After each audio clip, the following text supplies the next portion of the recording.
Hello, this is Renee Johnson, and I'm going to talk to you today about media in China. In the United States, citizens had the freedom to use the internet, read newspapers, and write letters to the editor without fear of retaliation from the government or other high-ranking officials. Media is everywhere in the United States. It's television, radio, newspapers, social media like Facebook and Twitter. It's everywhere. Um, it's readily available to all of us in the United States without restriction. However, in communist countries such as China, there are many restrictions placed on media. According to an article in Human Reports, there are 10 points of restriction that the media must abide by. For example, there is strict control in terms of reporting of natural disasters, accidents, and extreme events. In an event where there is a major disaster, the central news media is the only outlet allowed to report on the story. There is no live reporting or direct broadcasting allowed. However, if the event has a low casualty rate, say less than 10 people, then the central news media allows local media to report the story.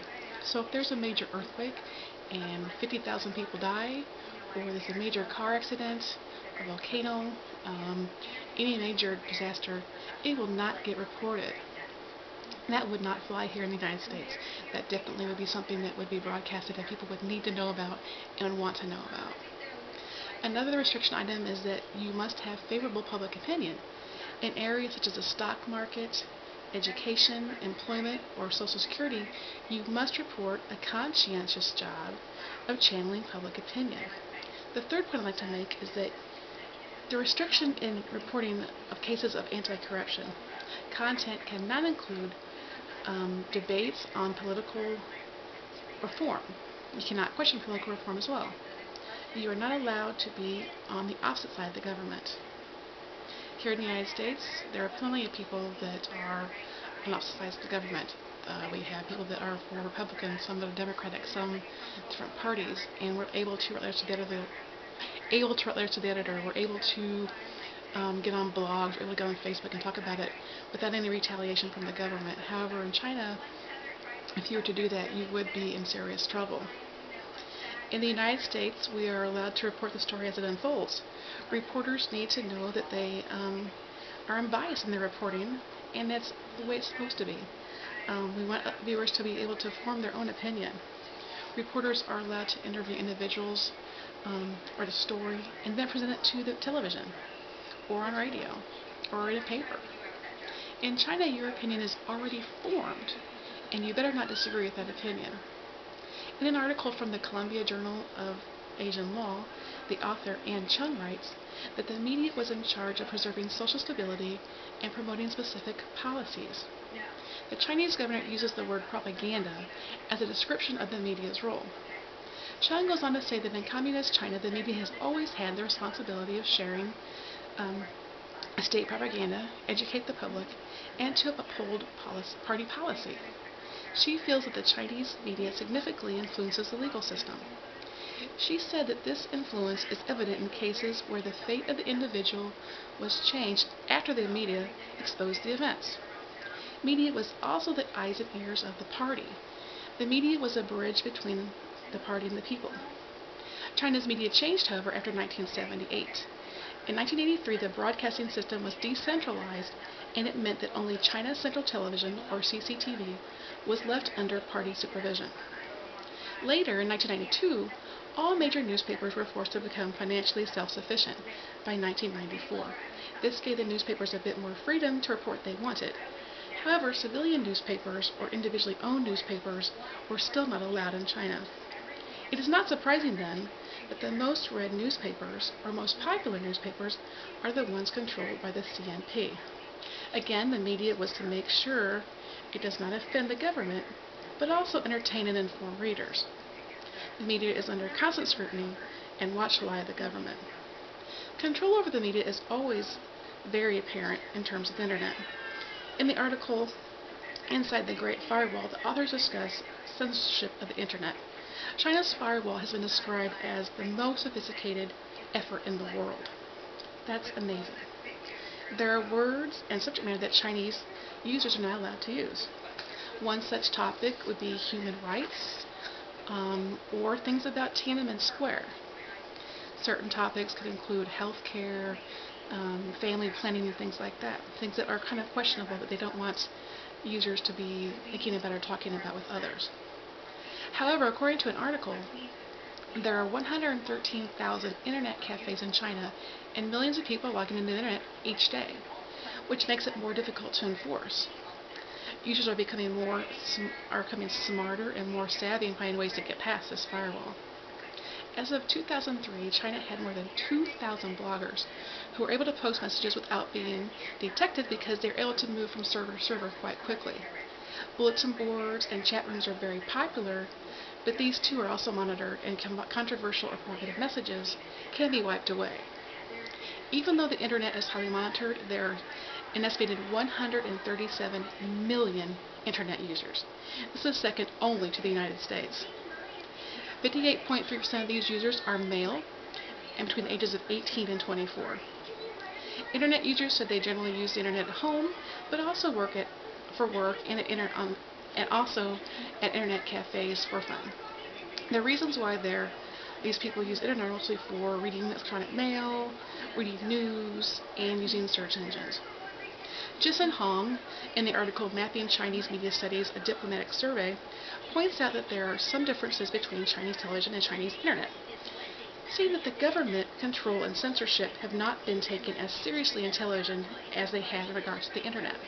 However, Wei Zha from Louisiana State University writes in the Internet Censorship in China that the internet censorship regime is the most sophisticated effort of its kind in the world. This goes back again to the Great Firewall being the most sophisticated in the world as well. So they really are working on getting this so sophisticated that people cannot break through these barriers. Now, it does control undesirable material and information, but it does not stop everything. It's very selective in what it chooses to control. Although China sees internet as a good economic tool, the government still wants to limit its uses to people who are not threatening to the government, who don't want to change the status quo, and are individuals who simply want to use the internet for educational and other purposes. Due to the large population of users, the government will have a harder time trying to enforce everyone's usage. People are getting more and more savvy, and the number of users is growing every day.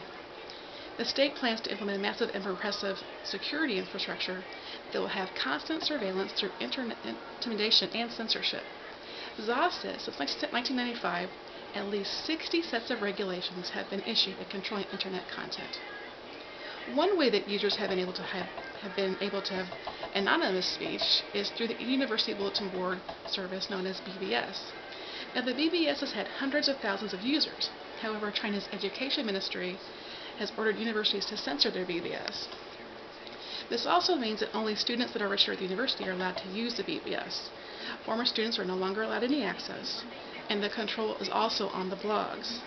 It was announced that by June 30th of 2005, all Chinese bloggers and commercial websites were required to register with the government Ministry of Information.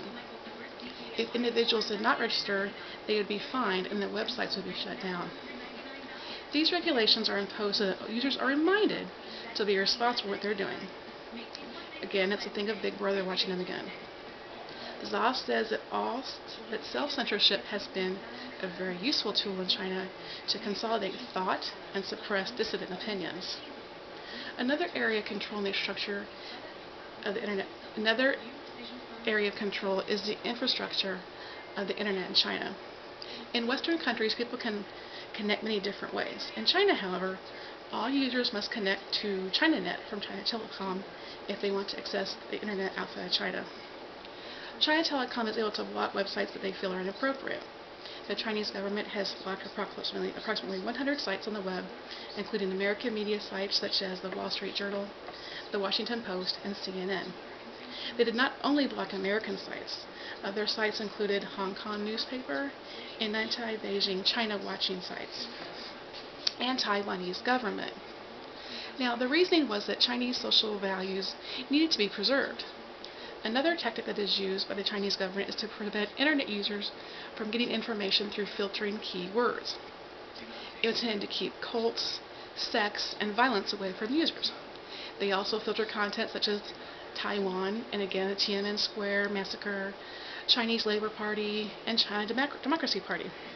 What is interesting, though, is that they are not as concerned about their users looking at sexual nature, matter, or pornography. They're only more concerned about the government issues. The media has to try to avoid offending the government, but also provide information to citizens of China. The media is still part of the government and is constantly scrutinized and supervised. For example, during the SARS epidemic, the media were not allowed to report about the spread of the disease in Beijing, so instead, they did a story that mentioned that masks had been sold out in stores. As you can see, the media in China is quite different than other areas of the world, particularly the United States. Media to Americans is something that is defined as a form of escape, education, research, fun, and a way to communicate with friends. In China, media is often seen as something that is out of reach. It is highly monitored for undesirable phrases or words. However, the number of internet users in China increases day by day due to their ability to get around firewalls or move from server to server. Hopefully, China will lessen the control and will allow their citizens to enjoy the freedom that the users in the United States have. Thank you.